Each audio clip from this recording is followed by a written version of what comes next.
Hi, everyone. I'm really pleased to present my perspective on the journey to healthy leadership habits. So I'm going to talk through what my experience is, what I've learned, and I'm really curious at the end of the session to hear your experience as well. And cue those questions. I'm going to prompt you later on as well.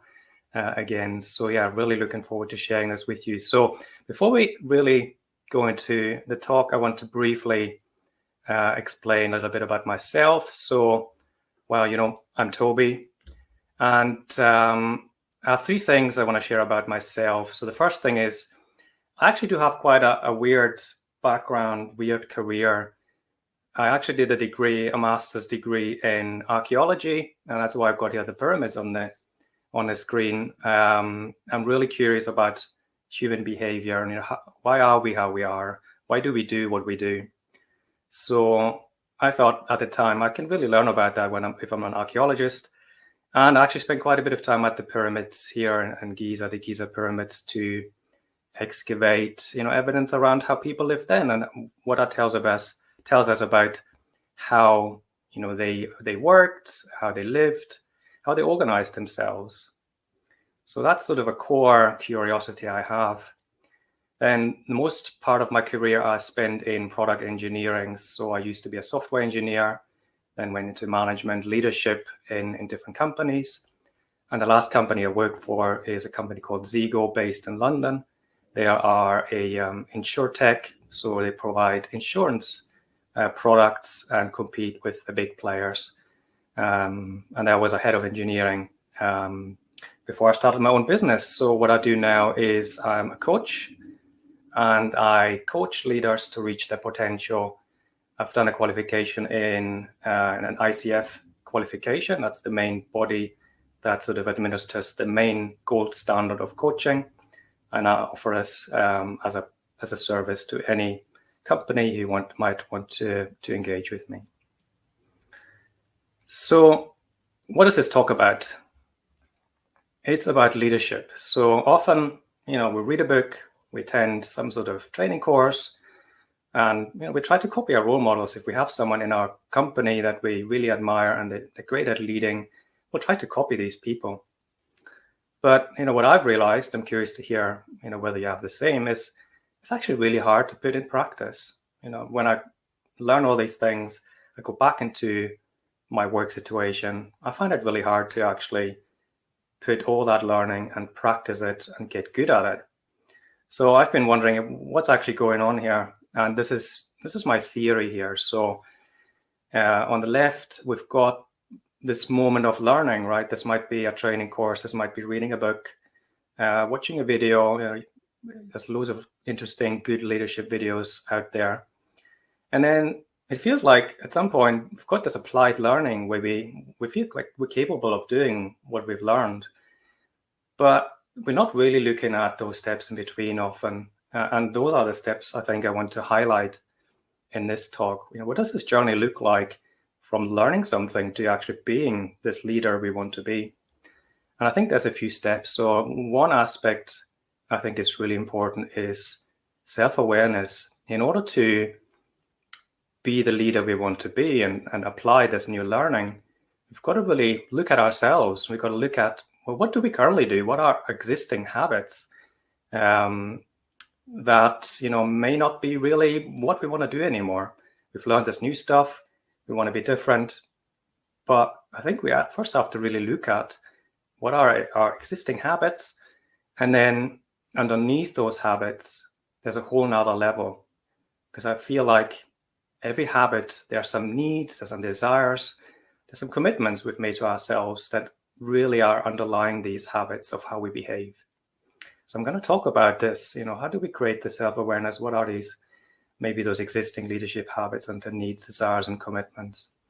And finally, once we have got that self-awareness, this understanding, how can we use this to build this new habit? How do we become this leader who does these things that we really admire? So that's my theory. That's what I want to talk about. Really curious to hear your thoughts at the end. And my theory is if we do all this, we get a gold star at the end, and we actually get to where we want to get to. So what will I cover? I will cover a bit about how habits work, because I feel like there's a lot in there which we need to be aware of in order to do this well. I will then look at how these habits might shape our leadership currently, and then explain how we need to build the self-awareness and how we need to put hard work into this in order to then create these new habits. So what do I mean by leadership habits? Toby, give me some examples here. What's going on here? So one example might be, okay, I have a habit, let's say for argument's sake, that I challenge my peer. I've got someone who is working close with me, and I disagree on something. I'm going to challenge them. And let's say there's a person A, and when I have this habit of doing this, that person might actually have their own habit of retreating into themselves. That's what they do. Whenever they get challenged, they retreat into themselves. Or they might be kind of a different kind of person, and they might challenge me back. They say, well, Toby, I think you're wrong, right? I disagree. This is how they react to being challenged. Or there might be a completely different person. They want to take perspective. So what do they say? They kind of say, okay, Toby, I hear you. Tell me more about this, right? What's going on here? Let's explore together. And all these, I think, are our habits, and we do them. And I suppose we do what we're used to do. This is just how we are. So this is what I mean by leadership habits, things we do that sort of shape the way we show up at work and the way we lead our people. So let's take a step back. Let's think about, you might be aware of this, but I really want to create this foundation of how do habits work. And to kick off, let's have some very simple examples here. Maybe some of my habits here. What happens? So for example, when I go into my kitchen, I tend to make coffee, and often to do this, I need to make hot water, etc. And I do this. Why am I doing this? Because I want to enjoy a hot drink. What else? When I open my laptop, I check my email, because why am I doing this? I want to know what's new. Or after work, I'll just maybe always go and sit on the sofa, and the next thing I do is I switch the TV on because I want to be entertained. So there's a pattern here, and I think the pattern is there's always some sort of situation. You're in a situation, you take some sort of action because, when I go in the kitchen, I always, make hot water or make a coffee or whatever. And then there's a reward associated with that action. And that's sort of a core pattern that I think you'll find when you look at your own habits. So let's assume we don't have a habit yet. How do we actually create this? What does habit science tell us? So the first step is we need to have some sort of situation. We need a situational trigger. For example, I'm going into my kitchen in the morning. That might be the trigger. And then initially, before we really have this habit, we need to do something consciously. We need to make a decision. This is the action I want to take when I go into my kitchen in the morning. I make a coffee, for example. And then there needs to be some sort of reward from us, because only if we get a reward, we get dopamine released in our brains. And when we get dopamine, we feel good, and also it allows the brain to create new connections. And we need to create these new connections in our brain to establish our new habit. And then if you do this once, you probably won't create a habit, right? Actually, repetition is what creates the habit. It's doing the same thing over and over and over again. And some scientists say it can easily take 3 months of regular repetition of doing the same in the same situation, do the same conscious action, do that again and again before it becomes a habit, before you stop kind of thinking about it. Once we have this habit, things change, however, and that's important as well. So what has changed when we have got this habit? I'm always going to my kitchen, I always make coffee. This is what I do. What's different then? So we still have a trigger. We still need something that causes that action. but it becomes automatic then, right? When we're not thinking about it anymore. We're just responding based on a trigger. And actually also the reward changes. Quite often there is not a reward associated anymore at this stage. So once I've created the habit, I don't need that reward anymore. I'm just doing it because I'm doing it. If something happens, I do my action. That's what I do. So the key takeaway here is habits are automatic. We're kind of not really aware of them often. We kind of really need to work hard on thinking, well, what am I doing right now? Why am I doing this? We often just do what we do. And here's something that completely blew my brain, right? We act automatically out of habit, but actually our brains make us believe that we've actually made a decision. So, and when I go into the kitchen, I made a decision to make coffee, right? I kind of just done this automatically. Sort of retrospectively, our brain makes sense of all these things we do automatically and says, well, you must have decided to do that, Tobi. Otherwise, why would you do them? And that's important as well. So it's we kind of rationalize that we've made a decision, but actually, when we look at brain scans, etc., then there isn't an evidence really there. There's a part of our brain which is sort of the habit brain that just does things, and we don't really consciously make a decision. Okay, so why do we need habits? Why are they important for us as humans? Well, actually making conscious decisions using your executive brain function just takes a lot of energy. It's actually really, really expensive for humans to make decisions.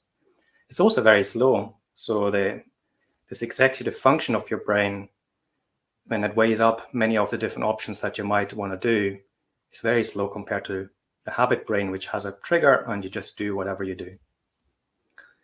So, and if we think about it, our core survival doesn't need conscious decision making. If we have the right habits in place, we can find food, we can survive, we can have a family, all these things. We don't need to necessarily make conscious decisions. So our brains have really evolved to automate this. These general useful actions have been automated by our brains, and we kind of now, we're kind of used to that. And then, this is a good question. Are habits always good? Why would they not be good if there's like some sort of reward at the end of it? I make my coffee, I drink it, I feel great. So, the way habits work is that there is an instant reward. There's a positive signal for the brain for that, I'm drinking this coffee, this is great. But this doesn't work on long-term impact. And the long-term impact of doing something always can actually be quite negative. And our brains they can't comprehend that level of complexity when it comes to habits. So for example, if I eat takeaway food once a week, that might be a great treat. But if I do it every day, that's my habit to order it multiple times a day. I still get a positive kick from it when I maybe eat it, but the long-term benefits might be really low. There might be big negative side effects of having that habit, and we might want to change it.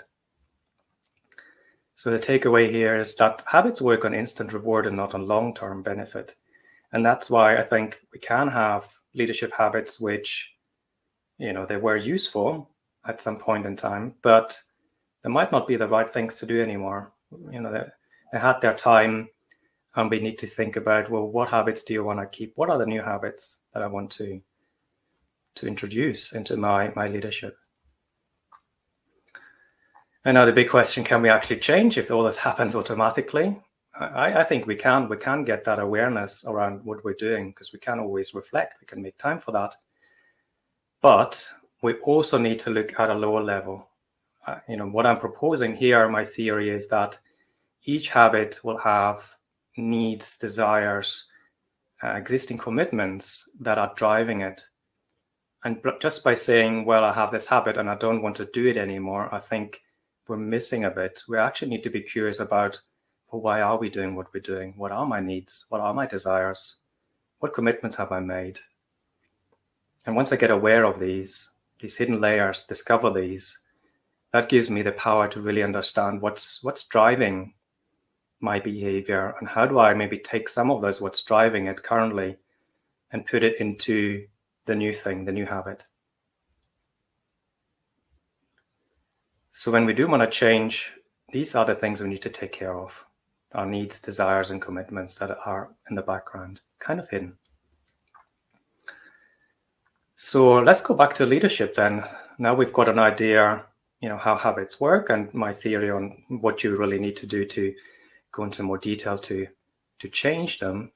How do they show up? Let's remind ourselves. So for example, when I get challenged at work, I might retreat into myself because why? Because I'm scared.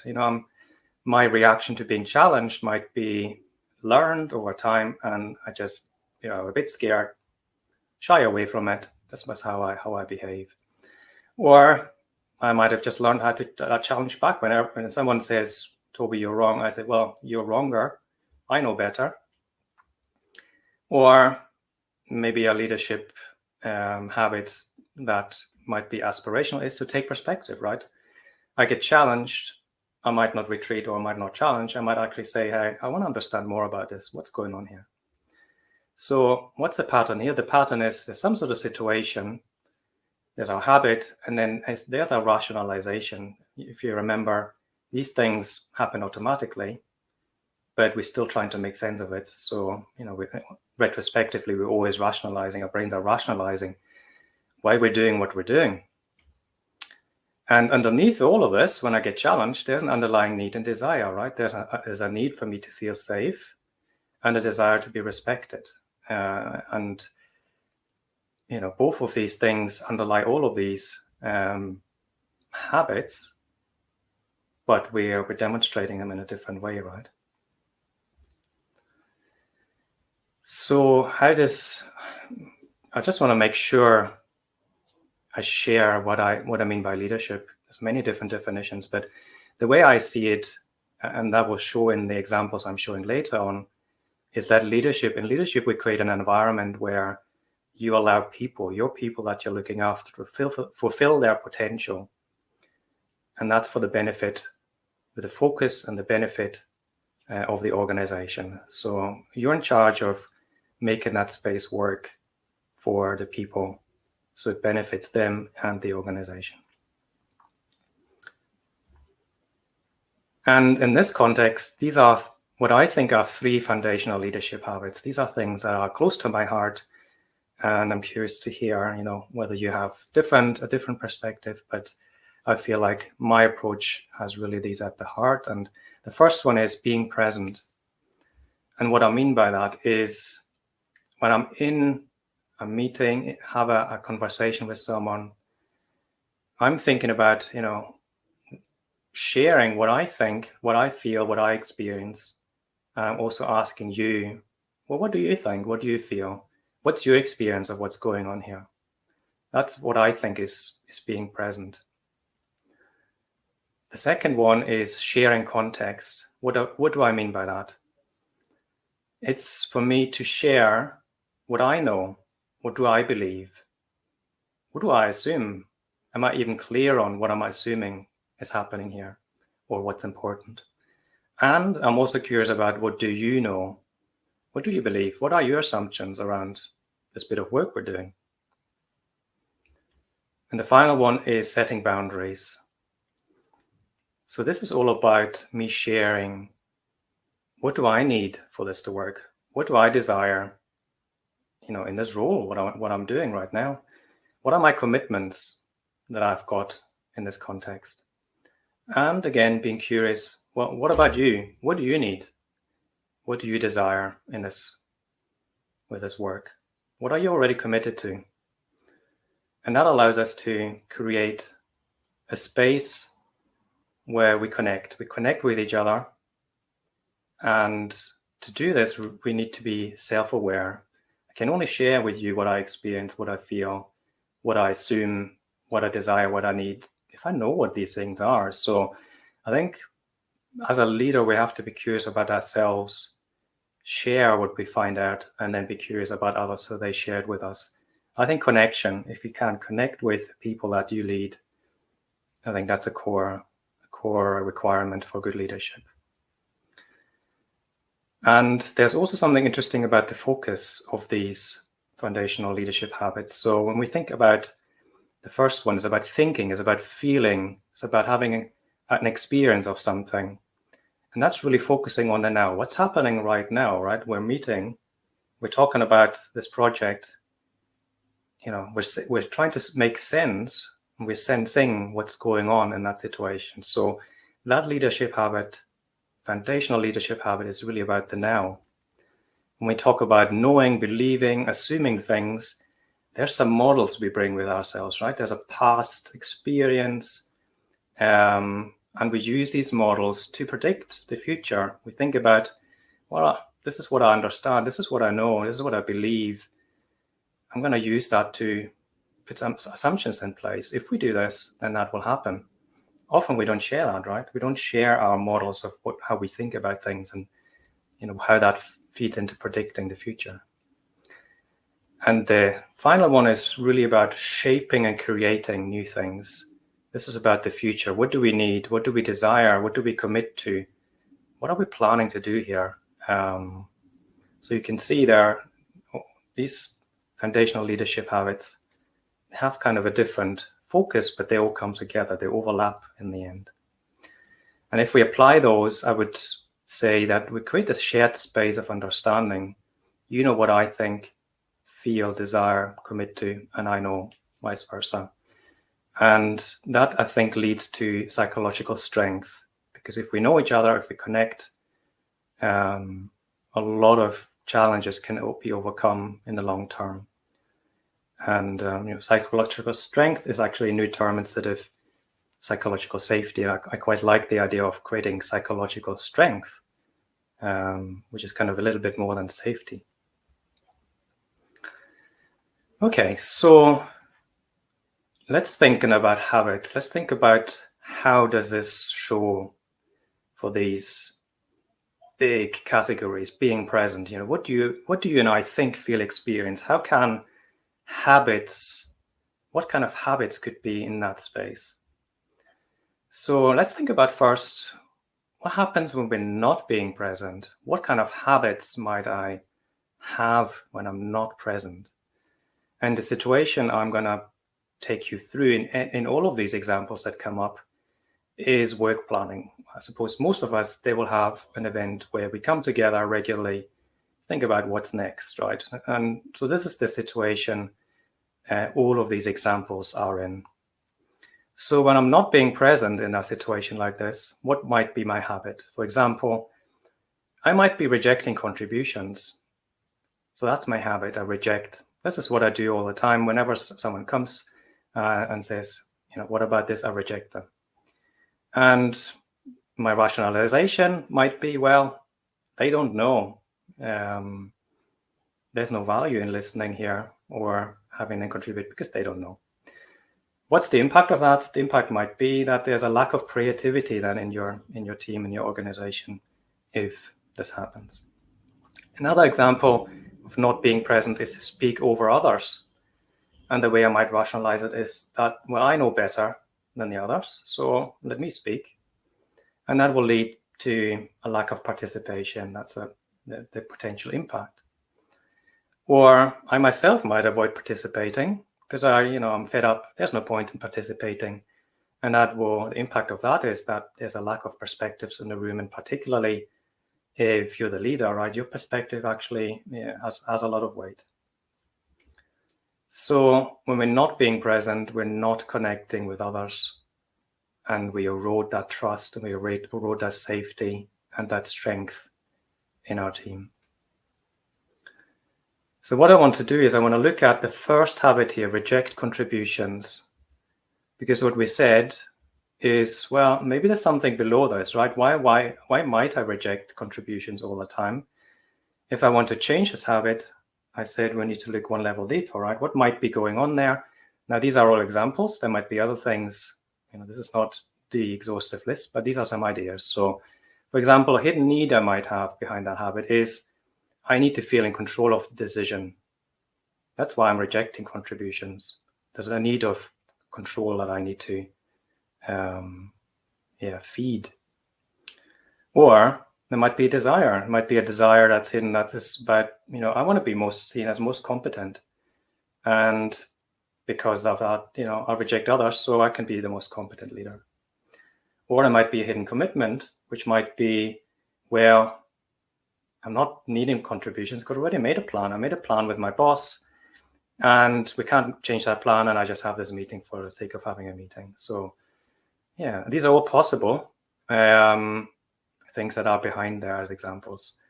And once we know about these, well, probably we can do something, right? If we know that that's what's going on, how do we use that information to change? So those are the things we really have to work on, just to highlight those again. So let's turn it around. Let's say we are being present. We're still in work planning meeting. What might that look like in terms of habits, leadership habits? So my habit might be I encourage ideas. Yeah, guys, bring your ideas. This is an ideation meeting. Let's explore together.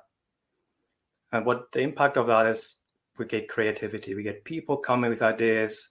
We create a buzz in our organization, in our team.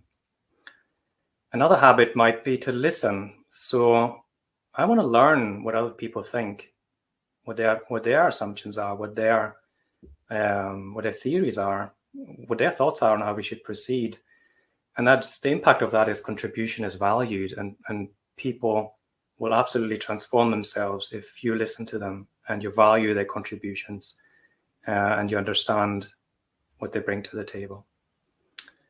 And a last one might be that I'm sharing my thoughts. I'm going to be actually quite specific and proactive around that so that people know what's going on in my brain in this situation. So I add to the picture, and that will add to the whole complexity, really, of what's going on if everyone can do that. So if we do that, I think we're connecting with curiosity, and that will build this trust and that safety and that strength in our team or department or company. Okay, let's move on. Let's look at this next big topic, sharing context. This is all about what I know, what you know, what do you believe, what do I believe, what do we assume? Let's look at it from when I'm not doing that again. I'm not sharing context, and it's the same situation. We're work planning. How might that look like? So my habit might be I actually withhold evidence. And maybe the way I rationalize it is, well, that evidence might be wrong, so I'm not going to share it. The impact of that is there's a reduced discussion in the team. Or my habit might be I defer to others, right? Others know better. What I know is not that important. And that will lead to reduced ownership. Or I might be actually the opposite. I might be forcing my opinion onto others because I know best, right? My context only matters. And we're not sharing all our context, our understanding. And that leads to reduced agency. That means, people won't be able to demonstrate ownership in your organization. So in that case, we aren't debating our thoughts. We aren't debating our evidence. And what happens when we do that is we really erode our ability to commit, because only if we share what we think, what we worry about, what we believe in, then we can all say, okay, let's go that direction. So if we look at one of those habits again, let's say the first one was I withhold evidence. Let's go back one level down and see what might be some of those lower level drivers here. So a hidden need might be I need to feel safe to fail when I'm wrong. So I have this evidence, but actually I'm not too sure about it. And if it turns out to be invaluable, I might be seen as not as good a leader or person. I worry about that. Or I might have a desire. I want to be popular with my peers. So I'm not going to share anything that I'm not 100% sure, right? Because they might be thinking differently of me then. Or I might have hidden commitments. My commitment might be, let's say I work in tech. I solve tech issues, right? And my commitment is not to discussing evidence or even planning. Maybe my commitment is I don't do planning, right? I fix bugs, right? This is what I do. And that might be my commitment, and that's okay. We can be aware of that, and we can do something with that once we know. So if you want to change that, let's have a look at that lower level and see how we can incorporate that into our development, into the new habit we want to demonstrate. So what might that look like, a new habit? It might be that we start discussing evidence all the time. Like this is our new habit. Whenever we have some we shared, we really want to make sure everyone knows what's going on. And maybe the rationalization is here, we'll reduce our bias. The more we share evidence, the more we go away from our opinion and we go to what's actually happening. And this might create a really healthy debate in your organization. Another habit might be I share my knowledge, right? I know as a leader, you probably have got a wealth of knowledge that you can share. And, everyone can learn from each other. And that creates a shared understanding, massive impact in an organization. And I'll share my assumptions because there's stuff I don't know, right? There's the stuff where I'm guessing based on my experience. I can be very clear about this, right? I don't know, but maybe if we do this, then this will happen. And that will allow everyone to understand, okay, this is where we don't know stuff. Maybe there's ways to validate this, right? Maybe we've got this assumption, and in order to be really sure, we could do X in order to validate that first before we really commit to this bigger piece of work. That's all possible once we share our thinking. So here we are really open about what we do and don't know. And this creates this common ground to commit again. Once we're sharing all this, we can really move forward. And finally, this big theme around setting boundaries. There's a lot in there. I'm focusing on a small bit here, of course. So this is all about what I need. What do you need? What do we desire? What do we commit to? Let's look at the scenario where we're still in work planning, but actually we're not setting boundaries. We don't know how to do that. So what might be our habit? We might be overcommitting, and the rationalization is, well, we can do this. We're always optimistic. We can do this. But actually, what might be happening in this situation is that we create a lot of stress. We create anxiety because we've got all this stuff to do, and we said we would do it. So we kind of have to push ourselves now, but it's not healthy. Or we might have scope creep, and the rationalization might be, well, we've got to cover all bases here, right? We've got to make sure all of the edge cases, everything. Maybe that other use case is covered as well, but the impact might be delayed delivery in whatever you create. Or a habit might be have hours and hours of meetings, and we do this because we need to agree, right?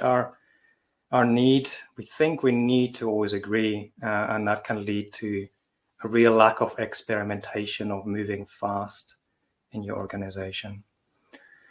So when we're not setting boundaries, we're unclear on what's needed, and we don't really know how to get there either. So it's really important to create that framework around your focus.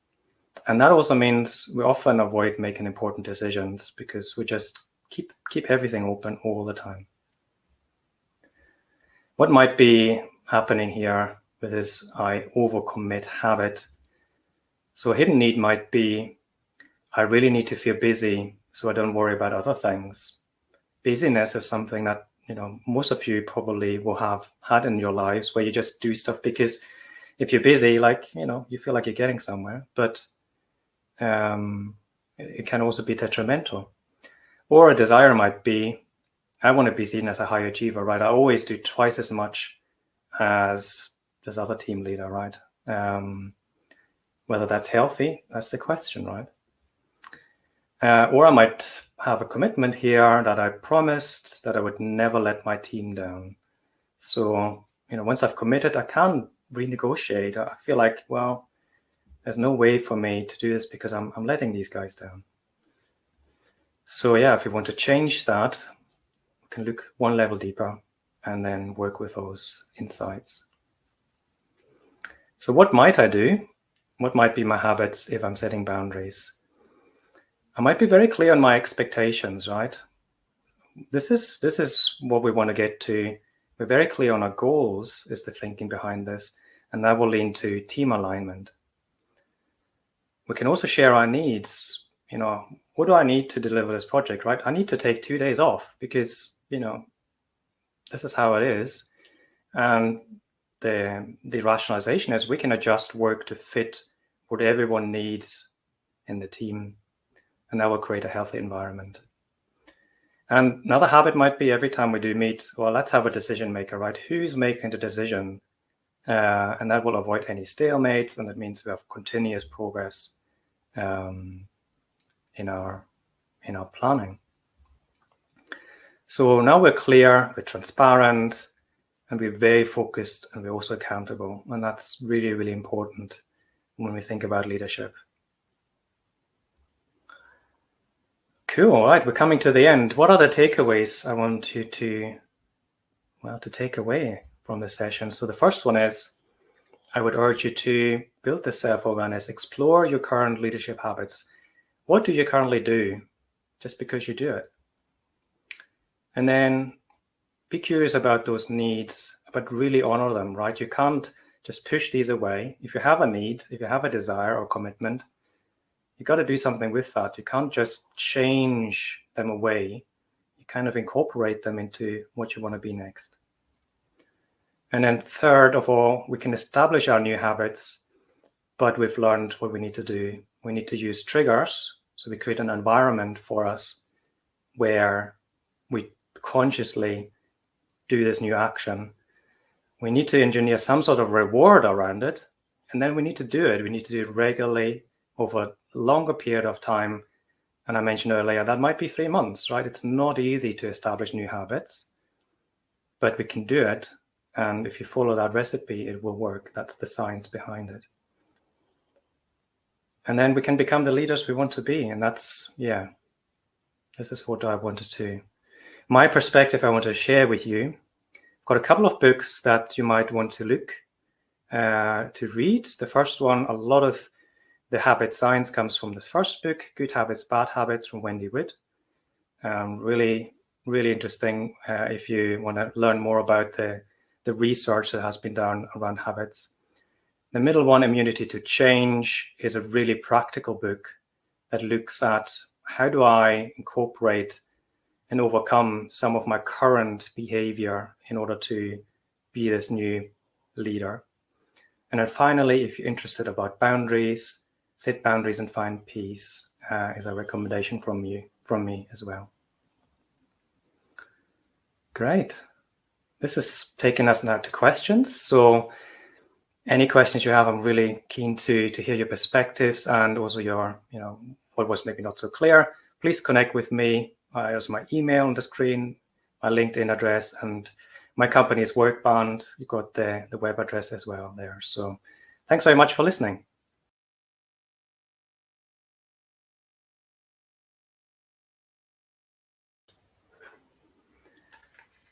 Yeah, thanks everyone. So I think we have a few questions in the Q&A, but if you have any questions, please add more. You can also vote on the questions in the Q&A. And I'm going to have a look. What do we have? So we've got the first question is, how does one know they are a good leader? Okay, so that's a big question, right? How do we know whether we're a good leader? I'm thinking there's probably some indicators we can use here. I'm thinking about, is there collaboration, in our team? Is there creativeness? Do people come to you with ideas? Are they keen to shape the work to help your team and the department or the business succeed, right? Are they happy? I think these are all good indicators whether you're a good leader or not. And then I suppose ask people, right? If you can create a culture of where their feedback is normalized, where people can tell each other their perspectives on what they see, then hopefully people tell you that they enjoy working with you. They feel like you support them, You help them on their journey through their work life. So how do you really know? That's really hard, right? Because there's probably no objective measure, but there's these are indicators, I think, which you can look at and see what's happening. If people are unhappy in your team, might not be in your control, happiness in general, but you have probably quite a big impact as well. And so, yeah. What we got next? Can I take that as answer? Oh no, I've answered that already. Apologies. Okay, next question. What steps do you think can I take as a leader to empower my team as a whole to break bad habits? Okay. So what if we have bad habits that are across the team? Multiple people are involved in delivering work in most cases, right? So what I would say, you kind of need to bring people together for that and start also looking at, what are we currently doing? What are the bad habits?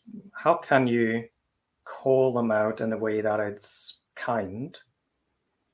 You probably don't want to go into a team meeting and say, these are all our terrible habits, and make people feel bad about it. But yeah, how can you start talking about these habits?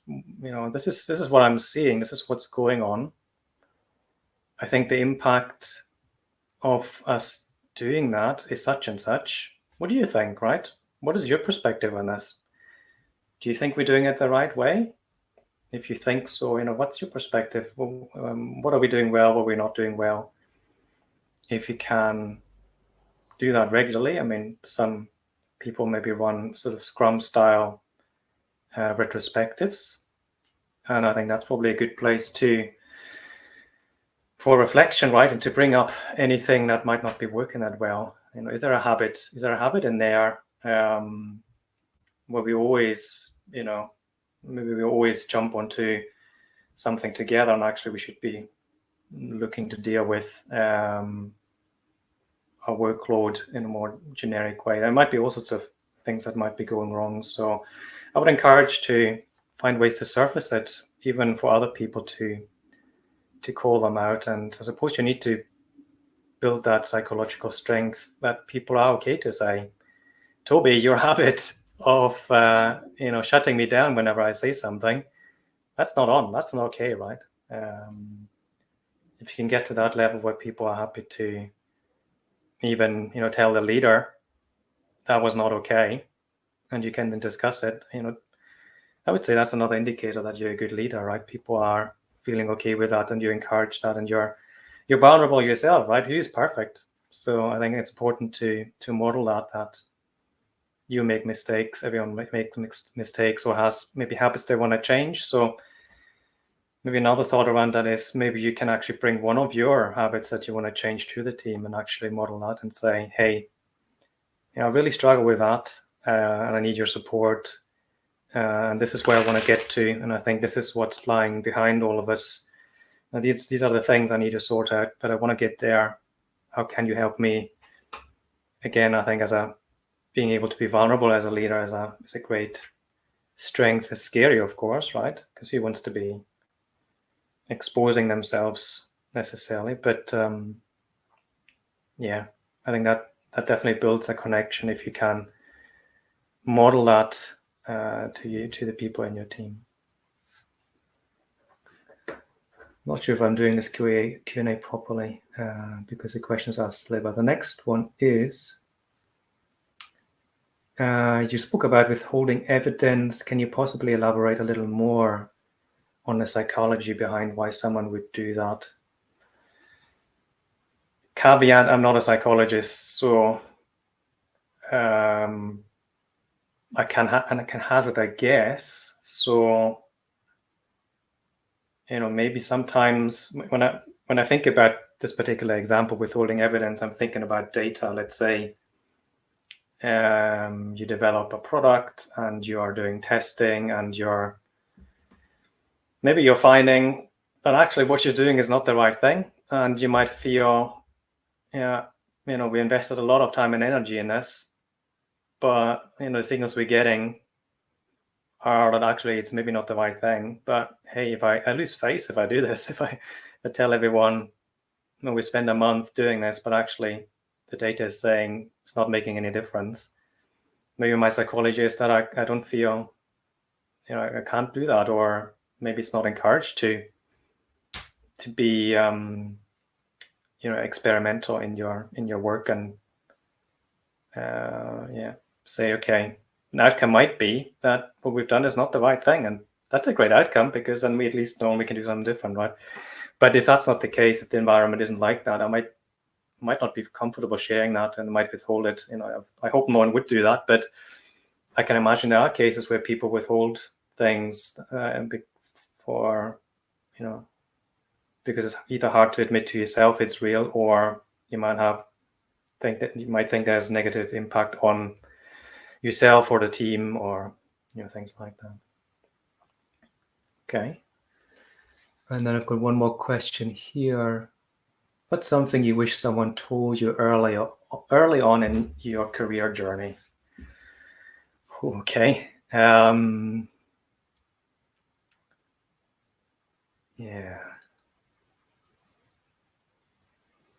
Well, I spend a lot of time working in startups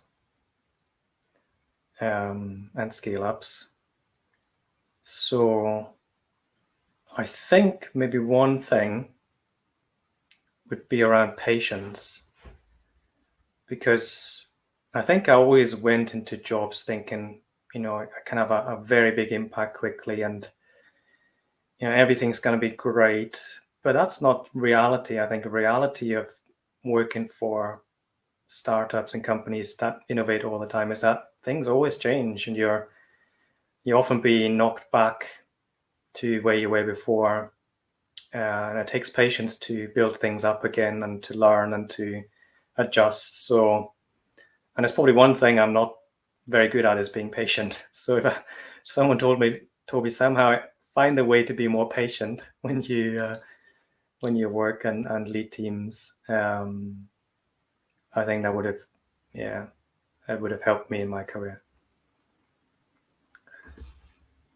I don't think there's any more questions I can see. Is anyone? Not sure if we can have live questions where people jump on or not. But if you do have a question, please, if you can, shout. Otherwise, write it. And if we don't have anything else, then I'll give you 10 minutes of your life back. So, anyone for anything else? Yeah, I think that might be it, Toby. But everyone had your contact information, so definitely feel free to reach out to Toby with any more questions. Do you have any closing remarks before we sign off? Thanks for attending, everyone. And like Tyler said, I'm a very curious person. So if you didn't ask a question, please just connect with me on LinkedIn, share what you felt, what you thought. If I can help anyone, just let me know. I'm very happy to help. Jump on a call, say hello. Yeah, be a friend. All right. Well, everyone, I hope you have an amazing rest of your day. Thank you, Toby, for joining us, and we will see you all next time. Thank you.